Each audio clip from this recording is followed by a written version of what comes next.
Ayan, magandang gabi mga idol.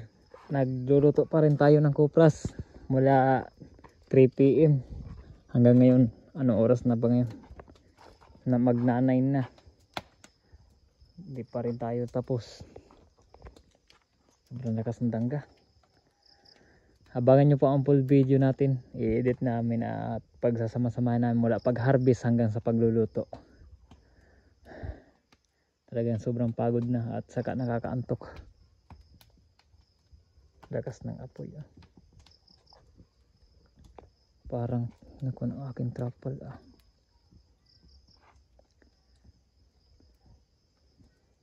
Kaway-kaway sa mga nakaranas dyan ng ganitong pagluluto ng kupras. Ayan.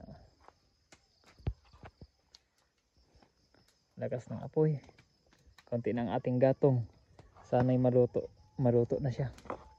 Isang gatong na lang to. Ating tatanggalin yung trapal at parang kumulubot na sa init.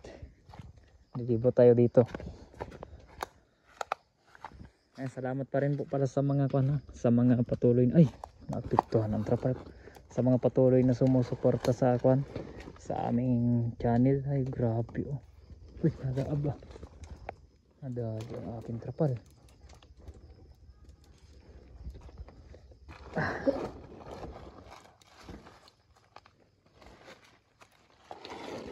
Nawala na. Ayan. Sobrang init. Hindi pa po naluluto. Mga nakaputi pa yung iba.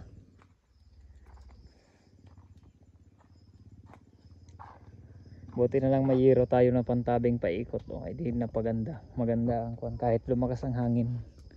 Natatabingan natin. Buti naman at kalma ngayon.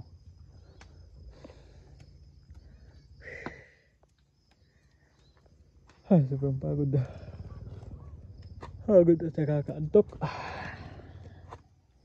Bukas naman tayo magtitigil niyan mga alas 5 ng umaga para hapon ay pwede na nating ibenta.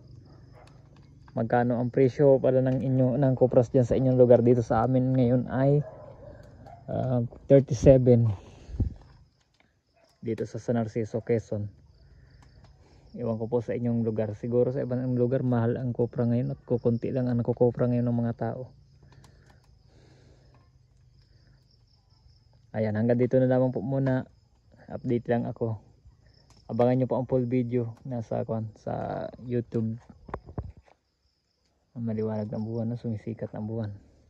Abangan nyo po yung full video aming pagsasama-sama mula pag-harvest hanggang sa pagluluto. Bye bye.